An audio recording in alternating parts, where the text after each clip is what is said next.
স্বৈরাচার সরকারের পতনের পর থেকেই ক্রীড়াঙ্গনে বইছে পরিবর্তনের বাতাস। ফেডারেশনগুলোর সঙ্গে সম্পৃক্ত কর্মকর্তা ও সমর্থকরাও ডাক দিচ্ছে আন্দোলনের। ইতোমধ্যে ক্রিকেট বোর্ডে এসেছে বেশ কিছু পরিবর্তন, তবে ফুটবলে এখনও বহাল তবিয়তে আছেন কাজী সালাউদ্দিন। দীর্ঘ ১৬ বছর বাংলাদেশ ফুটবল ফেডারেশনের দায়িত্বে আছেন তিনি। লম্বা সময়ে তিনি অর্জনের চেয়ে সমালোচনা জন্ম দিয়েছেন বেশি। নানা খাতে দুর্নীতি তো আছেই, সেই সাথে দেশের ফুটবল কলঙ্কিত হয়েছে ফিফার নিষেধাজ্ঞায়। তাই চারদিকে দাবি উঠছে সালাউদ্দিনের পদত্যাগের, কিন্তু কোনো কিছুই টলাতে পারছে না তাকে। এমনকি ঘোষণা দিয়েছেন সামনের নির্বাচনে লড়াই করবেন, যা মানতে পারছে না ফুটবল প্রেমীরা। ফুটবলের যারা ফুটবল চালাচ্ছে তাদের কোনো অবস্থান নাই। এখন একমাত্র শুধু সময়ের দাবি বাংলাদেশের ফুটবল ফেডারেশনের যত কর্মকর্তা সভাপতি সহ সবার পদত্যাগ ছাড়া কোনো উপায় নেই। প্রতিবার বলে আমি এইবার নির্বাচন করব, লাস্ট আমার একটা সুযোগ দাও। সে পরে সে আবার সুযোগ চায়, পরপর 5 বার, সে এখন 4 বার, 14 বছর পরে আবার সে 16 বছর পরে আবার 4 বছরের জন্য নির্বাচিত হতে চায়। সে কি দিয়েছে ফুটবলকে ধ্বংস করে দিয়েছে। ব্যর্থতায় মোড়ানো সেই অধ্যায়কে আর লম্বা হতে দিতে চান না দেশের ফুটবলার ও সংগঠকরা। বাফুফে সংস্কারের দাবিতে দফায় দফায় চলছে আন্দোলন।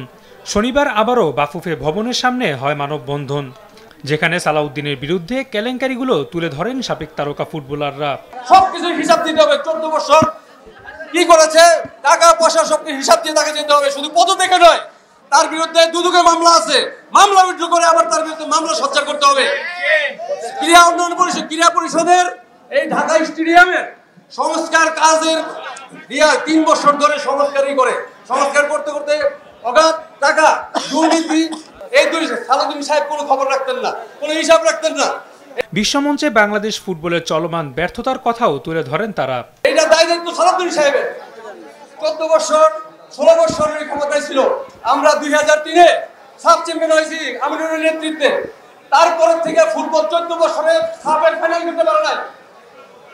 আমরা ধিক্কার দেই, একটা বছর শুধু ফাইনালে খেলেছে 2022-23-এ, কিন্তু তাদের আর কোনো সফলতা নাই। আমরা ভুটানের নিচে এখন, যেই ভুটানকে আমরা 8 গোল 10 গোল দিতাম, আমিনুর আছে, সাব্বির আছে, আমরা সবাই জানি।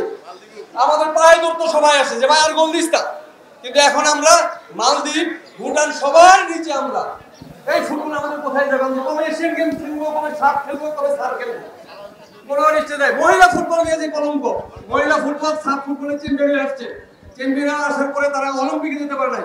কেন? ওরা বলছে টাকার জন্য পাঠাতে বাইরে। কিন্তু সাব ফুটবল চ্যাম্পিয়ন হওয়ার পরে লাখ লাখ কোটি কোটি তারা স্পন্সর এনে আত্মসাৎ করেছে। এটা জবাব দিতে হবে।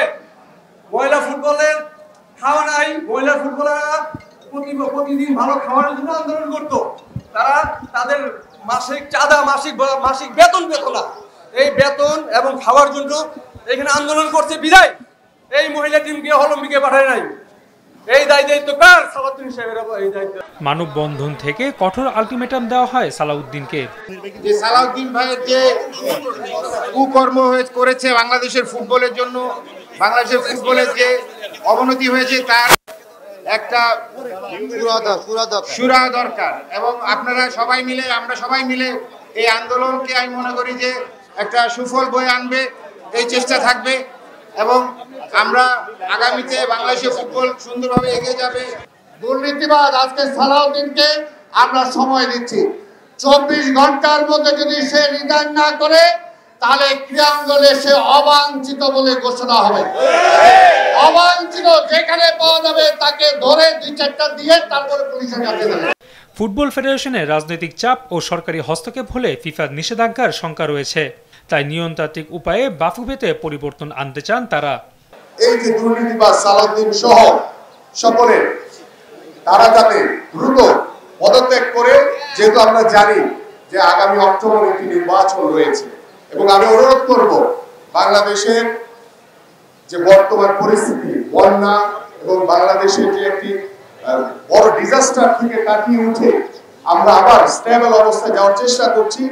এই বিষয়গুলি বিবেচনা করে আমার কাছে মনে হয় যে ফিফার কাছে আমরা অনুরোধ করতে পারি যে নির্বাচনটি আরো কিছুদিন যদি পিছিয়ে দেওয়ার কোনো সুযোগ থাকে, তাহলে এটা বাংলাদেশের যারা ফুটবলের যারা ক্রীড়া সংগঠন রয়েছেন, যারা খেলোয়াড় রয়েছেন, তারা আরো বিচার বিশ্লেষণ করে ভবিষ্যৎ ফুটবল ফেডারেশন কিভাবে সাজাতে পারে সেটা আমরা ক্রীড়া উপদেষ্টার সাথে কথা বলে ইনশাআল্লাহ একটি সুন্দর জায়গায় নিয়ে যেতে পারবো বলে আমি আশা করি।